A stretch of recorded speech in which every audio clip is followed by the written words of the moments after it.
Соёлын хувьсгалаар Бээжингийн гудамжинд хаягдсан бяцхан хүү Си Жинпин. Соёлын хувьсгал улс орныг нь там болгож байх үед тэрээр 13 настай Хятадын сонгодог яруу найраг тухаангүй дуртай сулхан дуутай төргөө жаахан хөвгүүн байлаа. 2 жилийн дараа биенээ дэвсэлсэн улаан хамгаалагчдын урсгал хотын гудамжуудаар үер мэд цутглан байх үед Бээжингийн гудамжинд хаягдсан Си Жинпин тэдний хөлд ороос амь зулбад чадсан юм. Коммунист намын удирдах албан зүтгэж явсан ч намын доторх цэвэрлэгэнд дуртаж барьжлагдаад хэдэн жилийн нүүр үтсэн эцэг нь тэр үед шоронд байнгын зодуур дарамтанд байв.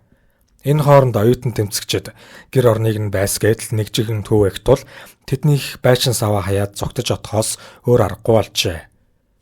Энэ мэт хөл үмэнүүээр эгч нарийнх нь нэг ам өргөцсөн байдаг. Цугларсан олны өмнөр хувьсгалын эсэргүүгээрээ дуудуулан алхаж төрсөн ихээрээ донготуулж зогсохдоо Хятад гүрний ирээдүйн их удирдагч намын удирдагчийн гэмт хэрэгтэн хүү хэмээн шоронд орохын дав андирж байв. Харин саяхан Америкийн нэгдсэн улсад айлчлахдаа эдгээр 62 насыг зооглон буй ноён Си өөрийгөө ёстой л гялалтсан удирдагч мэтээр харуулж Сиэтлд Америкийн хөрөнгөтнүүдтэй ядах юмгүй хилэм авалцаж цагаан ордонд өөртөө зориулсан хүндэтгэлийн зоогонд намбатая тухлан байв. Мао намын удирдлагын төв байруудыг бомбогдгож оюутнуудыг шахаж шалж байсан коммунист дэглэмийн хамгийн аимшигт он жилүүдэд залуухан Си нийслэлийн гудамжнаас анхлан улс төрийн хүрээнд хөл тавьж байжээ. Си сонио юулт ярьцлага өхөн цөөн. Харин 2000 онд өгсөн нэгэн ярьцлагадаа тэрээр би бусдад дээрлэхүүлэхийг үнэнхүү төвчдөггүй гөжүүд хөөхт байлаа. Тиймдээч радикалуудын уурыг дандаа хүргэн. Уурсан радикалууд намайг юунд ч болох нэ буруутгаж байж санаа амардаг байлаа гэж Бээжинд өнгөрүүлсэн өсвөр насныхаа тухай дурссан байх юм. Ноён Си соёлын хувьсгалын сүүл үеэр хөдөөгийн тосгон руу зөлөгдсөн 7 жилийнхээ тухай дандаа дурсан ярьдаг. Саяхан айлчлалынхаа үеэр Сиэтлд тавьсан илтгэлдээж хөдөөгийн арт түмний зовлон гачланг нүдээр үзэж тэндээс улс их орноо өөрчлөх санаа зорилго өвлөж харьсан хотын хүүгийн амьдралын түүхээр өөрийнхөө намтрыг өгүүлж байна үлээ. Гэвч ноён Си 1966-аас 68 он буюу соёлын хувьсгалын эд үүмэн божигнооны үеэр хаана юу хийж авсан тухайгаа ярих нь тун ховор. Ойр тойрных нь ч энэ талаар нь гадаадын сэтгүүлчдэд ам алталгүй олон жилийг баржээ.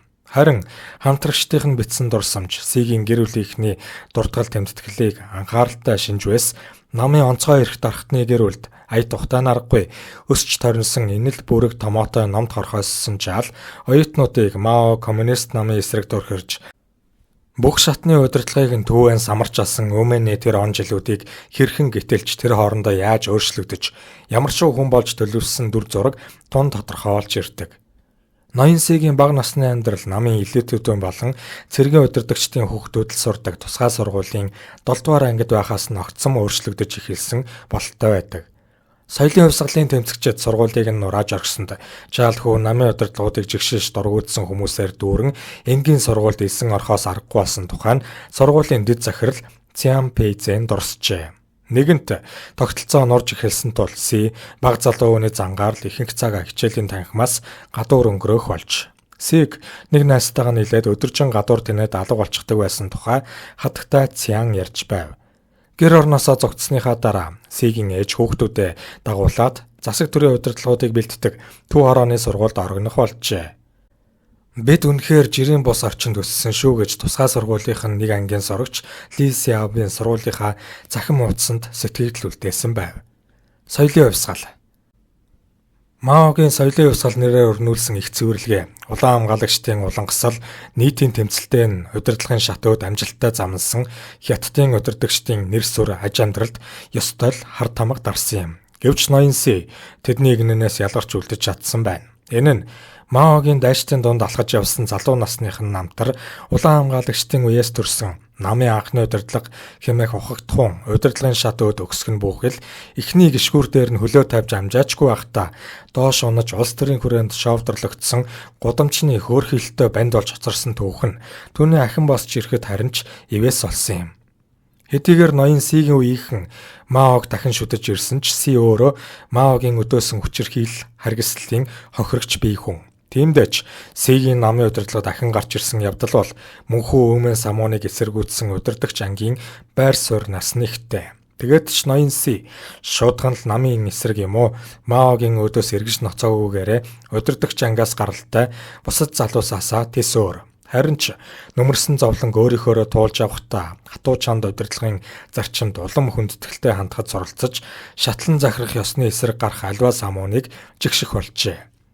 Си Цзиньпин Маогийн дэглэмд ор тун их зовсон. Гэвч намын удирдагчдын төрөлхийн улаан хүүхдүүд Маогийн орыг ахин эзлэх ёстой гэдэг итгэл үнэмшил нь чухам тэр үед л түүнд бэгдсэн болов уу гэж соёлын хувьсгал судлаач ноён Сон ярьлаа.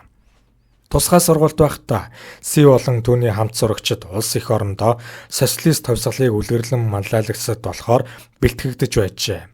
Бид сурагчдад жорлон зэвэрлүүлж ойр зуурын бүхий л ажлыг хийлгдэг байсан. Тэд сайн.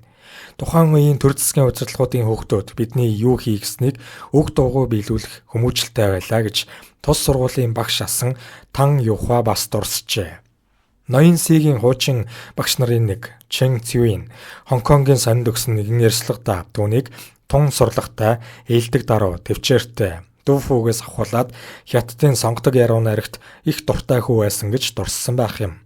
Гэлээч соёлын хувьсгалын ихэнх үе Си болон түүний эгч нарын хувьд тун эмзэг хүндүүр онжилууд байлаа. Маогийн дайралт эцэг рүү нэргэж 4 жилийн өмнө төрийн нарийн бичгийн дэд даргын тушаалд дэвшээд байсан цогтой хувьсгалж Си Цзоншун бүх албан тушаалаа алдаа зогсохгүй хятадын төв нутаг руу үйлдвэрт ажиллахаар цөлөгдөж байв. Эцэг нь урууданд ороотож авах үед их цэшин нь Бээжинд намын боловсон хүчний ажлаа үргэлжлүүлсээр байжээ. 1966 онд Маогийн дэвшүүлсэн намын үзэл санааны дайснууд уран тэрслэгчдээс нийгмээ цэвэрлэх урай дуудлагад хамгийн түрүүнд нэгдэгсдийн дунд тухайн үеийн төр засгийн удирдлагуудын хүүхдүүд олноороо байлаа. Гэвч Си тэдний хойно сууж үлдсэн нэгд хэтэрхий бага олчир байсных. Хоёрт эцгийнхээ уналтанд балмагдахдаа эргэн тойрноо анзаарах сөхөөгүй явсных үтсэн. Ингэснийхээ гороор тэр мөнхөө хүчирхийллийн даваанд хамагдах хамгийн ихний золиос олжээ. Радикалууд эцэгхээ хамгаалж Маогоос урвсан хэрэгээр оюутан сорогчдыг хайр найргүй донготон буруушааж байлаа. Хүчирхийлэл улам гарч 1966 оны 8-9-р сард зөвхөн Бээжинд л гэхэд 1800 оюутан халдлага довтлогооны хөлд амиа алдсан юм. Энэ үеэр Си эцэг нэгт эгч Сэ Хипин алдсан гэдэг. Алдан мэдээнд охиныг амиа орлсон гэж тооцсон байдаг ч хожимын судлаачид түүнийг айж дарамтанд орсондоо өөрийгөө ягуудах гэд үрсэн гэж үзэж байна. Тэр үед улаан хамгаалагчдын шүтэн зогдож айж балмагдахдаа ийм үйлдэл хийдэг улс бишгүй их байлаа.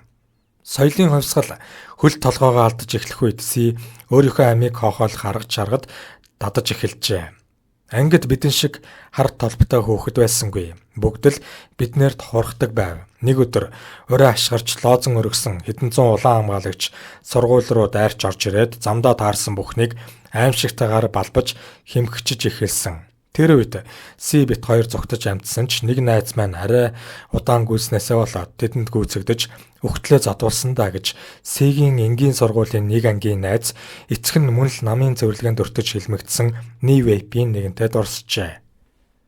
Си 2000 оны үед орон нутгийн удирдлагад ажиллаж байхдаа өгсөн нэгэн ярьцлагадаа тэр үеийнхээ тухайд орсож хүмүүс намайг дандаа л удирдагчийн үр сад гэж хардаг байлаа. Тэгээд хийсэн хэрэгтээ хэр их гэмшиж бойг минь асууна. Тэгэхээр нь би минийх буудуулж өгөхөд таарсан ялуу гэж асууна. Харин тэд 100 буудуулалт таарсан ял гин. Гэвч би ганц буудуулаад өгөх 100 буудуулж өгөх хоёрын ялгаа юусэн билээ гэж гайхдаг байлаа хэмээн ярьсан би. Нэгэн удаа өнөөх улаан хамгаалагчид нийтийн цуглааны үеэр Сиг насанд хүрсэн 5 хүний хамтаар тайзнаа гаргажээ. Си олны өмнө сөхөрхийн цацуу толгой дээр нь тавьсан шов хороотой төмөр малгайг хоёр гараараа барьсан байв. Энэ тухай Сигийн эцгийн шадар туслах Ямпийн дурсахтаа. Эхэн тэр үед хүүдээ туслах ямар ч аргагүй ирэхэнд цуглааны архан талд дуугуул сууж байлаа. Улаан хамгаалагчид Си Цзиньпинийг сөхрүүл гэж хашгирахад эхэн суудлаасаа өндөөгөөд цугласан олонтой хамт мөнхөө урайг нь дагаж хашгирч байв хэмээжээ. 1968 оны сүүлчээр Си Цзиньпин цэвэрлэгэнд дарчигдсан нам төрийн удирдлагуудын хүүхдүүдийг засан хүмүүжүүлэх зорилготой хүүхдийн хорих руу ачигджээ. Гэвч Мао хотын залуучуудыг хөдөөрөө томилох санаачлага дэвшүүлснээр тэр суллагдж огтоос таньж мэдэхгүй холын тосгон руу цөлөгдсөн юм. Намын төв хорооны нарийн бичгийн дарга Жоо Инлай өмнөний үеэр хагдсан гэр бүлүүдийг эргэн уулзуулах үйл ажиллагааг 1972 онд зохион байгуулах хүртэл Си эцэгтэйгээ огт уулзаагүй байсан юм. Олон жилийн хорой байцаалд шийтгэлд нухлагдж доройтсон эцэг нь нас бий төрсэн хоёр хүүгээ хараад таньж ядан балмагдж байв. Хөгшин эцэг нь зөрхөртөл уйлж харин Си түүний хажууд дуугүй хэсэг сууснаа. Ганц янжуурч сар байжээ. Аав надаас чи бас тамхинд орчихоо юу гэж асуусан. Тэгэхэд нь би сэтгэлээр унаад хэцүү байлаа шүү дээ. Бид ч бас энэ хэдэн жилийг арайхийн давлаа гэж хэлсэн юм. Аав минь хэсэг дуугүй сууснаа. Би чамд тамхи татах эрх олголоо гэж аярхан хэлжүүлээ хэмээн ноён Си дурссан удаатай. Их сурвалж Жимин Жи Бао сонин 2017